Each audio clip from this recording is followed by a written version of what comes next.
Good morning, family.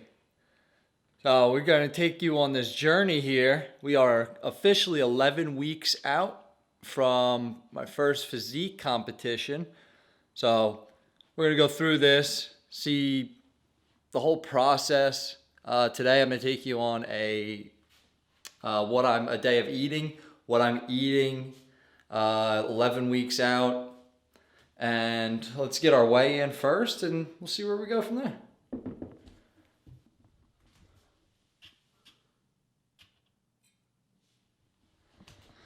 I'm coming in at 179, 11 weeks out. Really good, right on schedule according to my coach, so I can't complain about that. Yesterday was first posing practice, which was really, really interesting. There's a lot of fun, a lot harder than you would think. I came into it with a bit of respect, knowing that it wasn't going to be easy. However, just having to think about so much stuff there. But let's get a physique update here, and then we'll bring you on board.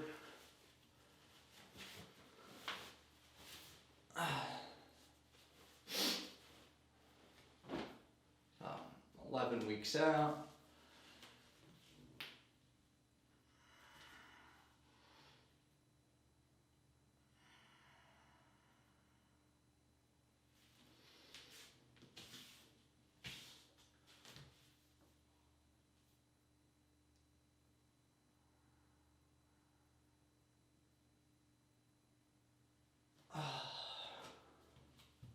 Not looking too bad. Feeling pretty good. Energy's still way high. And like I said, those two little moves there are what we went over yesterday in our physique posing practice. So let's get started. I'm gonna eat breakfast, just waking up now. And you can see this footage here of posing yesterday.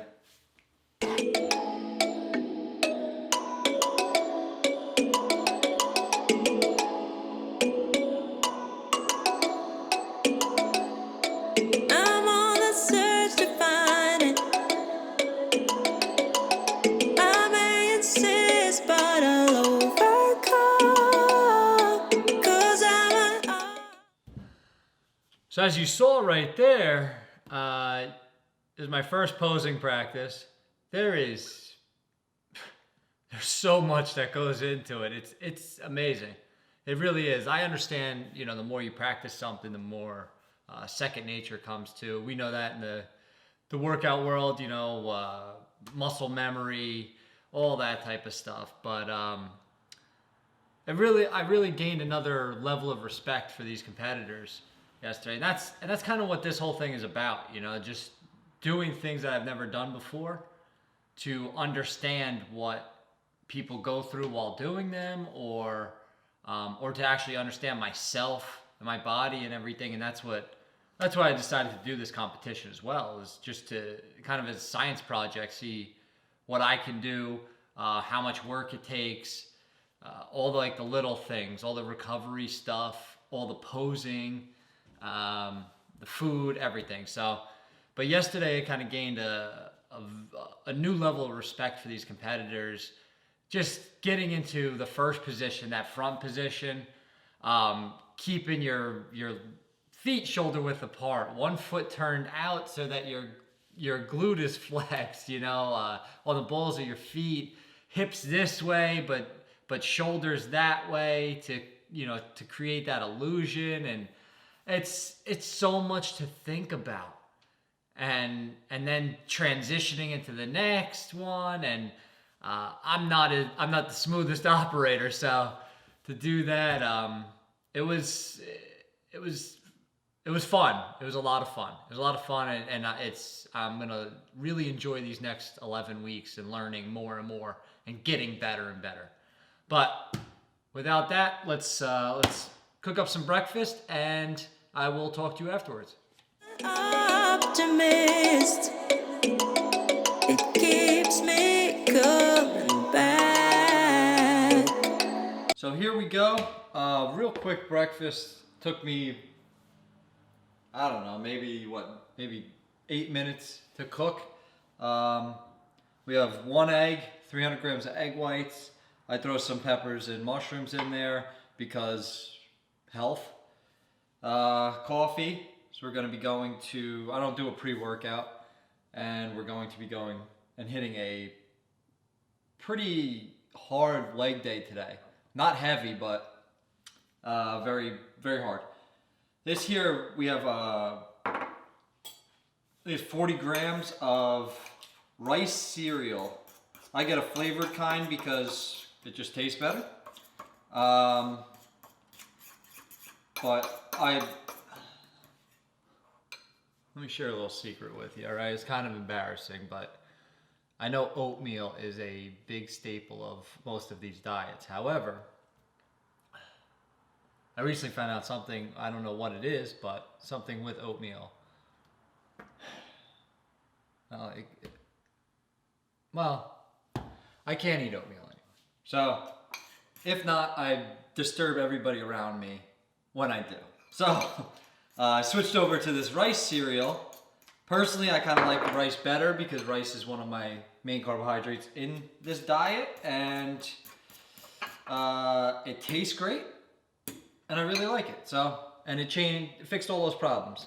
And then we have a scoop and a half of protein.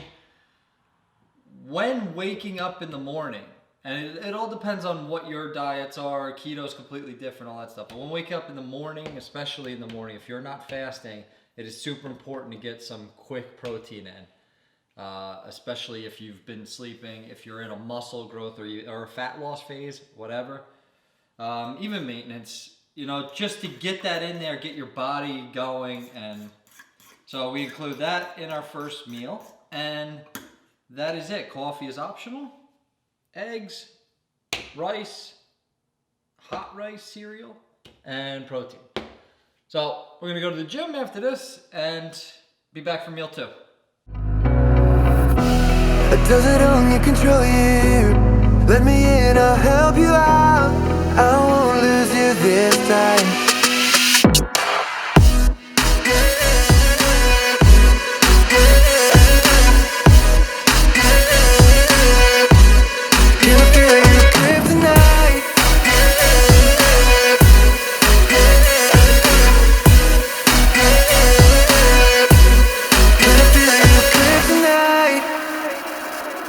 You think you're too far, but I'm where you are, you know. I said I won't leave your side. They left you bare, but I'm begging you, staring my eyes for you. Yeah, I took my life. So as you saw by that beautiful montage that I created, we had a good leg workout today. So post-workout, we have our 2 scoops of protein. I throw a serving of spinach, which is like 85 grams, and a little bit of chia seeds in there. Spinach is for the potassium. I don't like spinach itself, so I find the protein powder. So it's 2 scoops of protein in there, so I find that really hides that spinach flavor. And then the chia seeds just for fiber, a little extra carbs. I'm gonna go with the bodybuilding staple here. 4 rice cakes, so 28 to 30 grams. And about 10 grams of peanut butter. So that's my post-workout. It doesn't really fill me up, but it keeps me going until my next meal. And if you know me from other videos, if you've been on this channel for a little bit, you know meal timing is not really so important to me as meal macros. You know, depending on what you want to do, what your goals are. They can be macro-based, calorie-based, whatever the case may be. So this is it for post-workout, and I will hit you back when meal 3. So here we are. It's about an hour and 45 minutes, 2 hours after the protein shake and everything. You know, I took a shower, got ready, cleaned up a little bit, prepped a few things, and here is meal 3. And meal 4, you will find, the more you follow me, the easier you can make every single day, the better chances you are gonna stick with it. It's just that simple.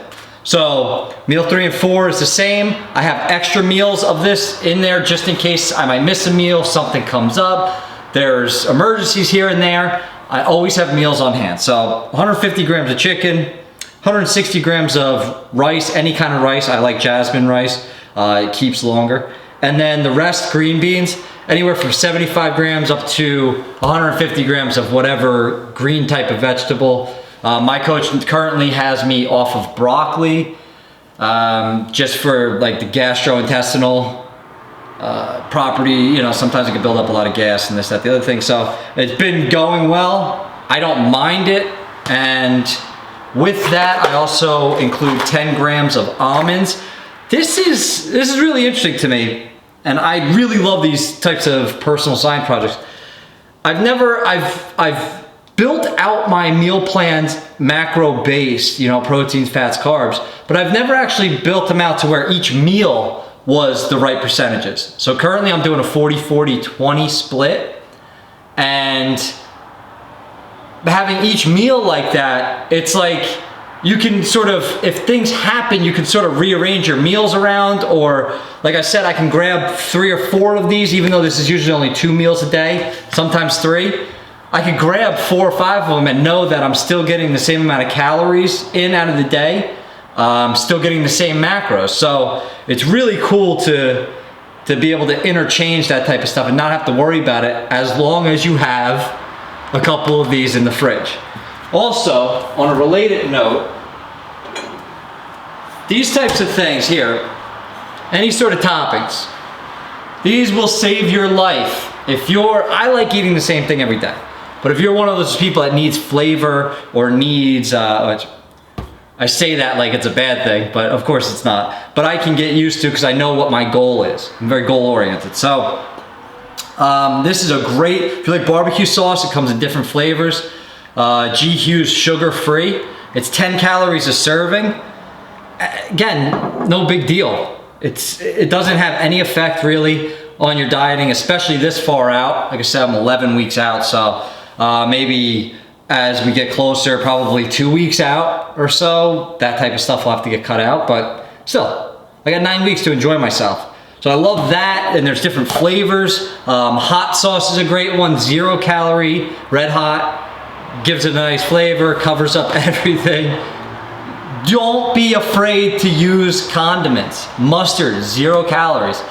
Don't be afraid of it. It's not going to affect anything. Even this far out, diet sodas and things like that, while if you have issues with those, maybe don't have them. If you have history of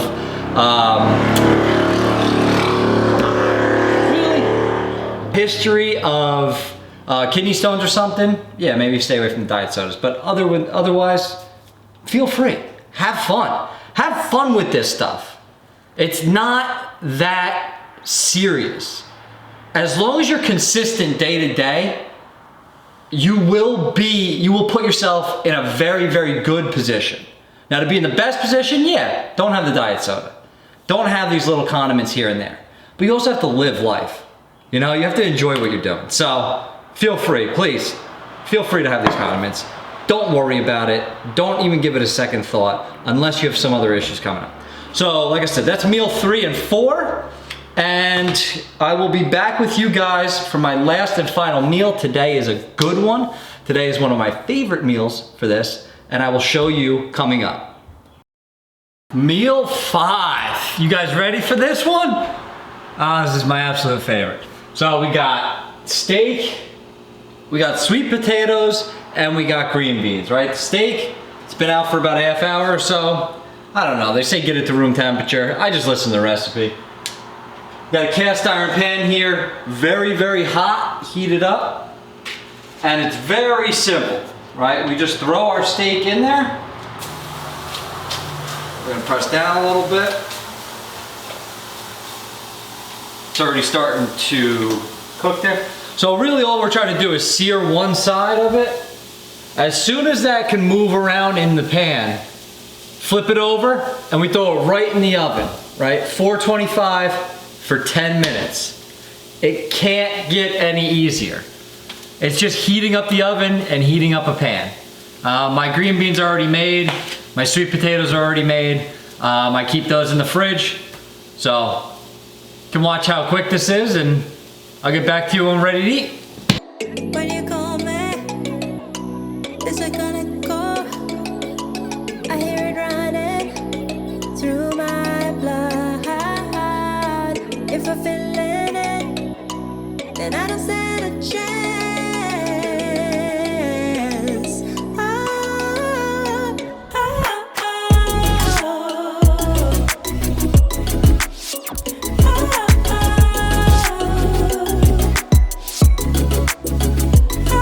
And that's it. It's literally that quick. Create a delicious steak in the oven. Better than a lot of people do on the grill itself. It's nice, it's tender. You do gotta get a thicker cut or else it'll dry out. But a lot of times on the grill too, with that thicker cut, it is very hard to cook without burning it. So here we have 150 grams of steak, 145 grams of potatoes, and again, 75 to 150 grams of green beans. So that is my full day. Right here are all my macros, my calories and my macros, and that is it. This is something I've been doing every day now for it's been 4 weeks. We were doing 3 high days and then 1 low day, which a low day was still the same macros, it was just lower calories. So I think it was about 600 calories less, which again, it's the same foods. At that point, like right now I'm only doing 75 grams of vegetables each meal. So at that point I would just bump that thing up to 150 grams of vegetables, and you still feel full. I have no problem with, a lot of times I'm forcing food in right now, and I have to do that because my weight is either staying the same, or sometimes after like a couple of days of like real hard workouts, I'll actually start dropping some weight already, and I haven't done any cardio, haven't included anything. It's just nutrition, and that's it. And this is more food than I've eaten ever in my life on a day-to-day basis. So it's really awesome. It's really cool to figure this stuff out. Try this with yourself. Experiment with yourself. Only you know what's gonna work best for you. And the only way you're gonna know that is by trying different things and not doing like a week here or a week there, but literally doing 4, 6, 8 week cycles of whether that be keto, whether that be high carb, low carb, carb cycling, calorie cycling like this, and watch your weight and watch what you look like in the mirror. Take pictures, take your weight every morning at the same time, and with those 2 factors, you can see what's working for you and what's not. And then you base your next week off of that. It's such a simple process. It really is. But when I start getting down to those lower weeks, that's when I'm gonna really lean on my coach heavily, because I have no idea how to get into that stage shape, what peak week consists of. I believe I'm also going to I'm gonna try to sign up for another competition, probably a week and a half to 3 weeks afterwards. So I really wanna see how people peak and then come back like 2 weeks later and peak again to compete. That's super interesting to me. So while I'm already there, I might as well give it another 2 weeks or another 3 weeks and try that again and see exactly how that works, how my body responds to that. And it's just gaining more knowledge about this, about myself, about what foods to eat, what foods not to eat. As I said in the beginning of this video, I never realized oatmeal doesn't really agree with me. I had no clue. I've eaten oatmeal for a decade. No idea. I always thought it was potatoes or you know, you get the high protein diets and things like that. Never once did I think cut oatmeal out and all those gas problems would go away. But hey, it worked. So I'm happy and everyone around me is happy now. So that's meal 5, one of my favorites. If you liked this video, if you learned anything from it, hit that like button, subscribe to the channel, and I'll catch you in the next one.